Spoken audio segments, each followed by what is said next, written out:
Neat పరీక్షా పత్రాల leakage వ్యవహారంలో చెలరేగిన ఆందోళన విషయంలో మోడీ నాయకత్వంలోని ప్రభుత్వం మొదట చాలా లైట్ తీసుకుంది.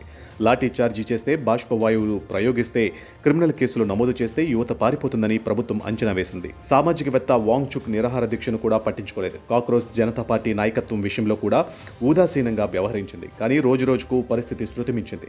ఉద్యమం దేశవ్యాప్తంగా విస్తరించింది. ప్రతి ఇంట్లో విద్యార్థుల ఆందోళనకు సంబంధించిన చర్చ జరిగింది. చివరికి మోడీకి గత 12 ఏళ్లలో ఎన్నడూ తాకిని సెగ తగిలింది. అసలుకే మోసం వస్తుందని గ్రహించిన మోడీ సర్కారు వేగంగా దిద్దుబాటు చర్యలు చేపట్టింది. ప్రతిపక్షాల ఆందోళనలు, విద్యార్థుల ఆగ్రహం పెళ్లుబాకుతూ ఉండడంతో కేంద్రం రక్షణ ధోరణిలోకి వెళ్లి 24 గంటల్లో కీలక నిర్ణయాలు తీసుకోవడంతో పాటు మంత్రి రాజీనామాకు దారితీసింది. కేంద్రం తీసుకున్న కీలక నిర్ణయాల్లో పేపర్ లీక్ అంశంపై పార్లమెంటు సమావేశాలలో తక్షణ చర్చ చేపట్టాలని ప్రతిపక్షాలు అనేకసార్లు డిమాండ్ చేసినా మొదట నిరాకరించిన కేంద్రం ఉద్యమం తీవ్ర రూపం దాల్చడంతో ఈ అంశంపై సమగ్రంగా చర్చించేందుకు సిద్ధమని ప్రకటించింది. ఆఫ్లైన్ ఓఎంఆర్ షీట్ల ద్వారా పేపర్ లీక్లు జరిగే అవకాశాలు ఎక్కువగా ఉన్నందున నీట్ యూజీ పరీక్షను పూర్తిగా కంప్యూటర్ ఆధారిత పరీక్ష సీబీటీగా మారుస్తామని వెల్లడించింది. నేషనల్ టెస్టింగ్ ఏజెన్సీ ఎన్టీఏ ద్వారా జరిగిన లోపాలు, కమాండ్ చైన్ ఉల్లంఘించిన అధికారులపై తీవ్రమైన చట్టపరమైన శోధనాత్మక చర్యలు తీసుకుంటామని హామీ ఇచ్చింది. విద్యార్థుల ఆందోళనలు, వ్యవస్థాగత వైఫల్యాలకు బాధ్యత వహిస్తూ లోపాలను సరిదిద్దుకుంటామని ప్రభుత్వం స్పష్టం చేస్తుంది.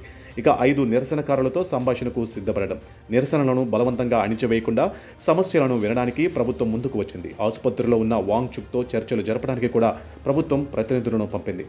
6 కేంద్ర విద్యాశాఖ మంత్రి ధర్మేంద్ర ప్రధాన్ రాజీనామా. ఈ మొత్తం పరిణామాలలో అత్యంత సంచలనాత్మక అంశం కేంద్ర విద్యాశాఖ మంత్రి ధర్మేంద్ర ప్రధాన్ రాజీనామా చేయడమే. దేశంలోని కోట్లాది మంది విద్యార్థుల భవిష్యత్తుతో ముడిపడి ఉన్న ఎన్టీఏ వైఫల్యాలు, పేపర్ లీక్ వివాదానికి పూర్తి నైతిక బాధ్యత వహిస్తూ ఆయన తన రాజీనామా లేఖను ప్రధానమంత్రికి సమర్పించారు. దేశంలో శాంతి భద్రతల పరిరక్షణ, జంతర్ మంతర్ వద్ద దేశంలో తలెత్తిన పరిణామాల వల్ల దేశ వ్యతిరేక శక్తులు లాభపడకూడదని, విద్యార్థుల భవిష్యత్తు చట్టపరమైన చిక్కుల్లో పడకూడదనే ఉద్దేశంతోనే తాను పదవి నుంచి తప్పుకుంటున్నట్లు ఆయన పేర్కొన్నారు.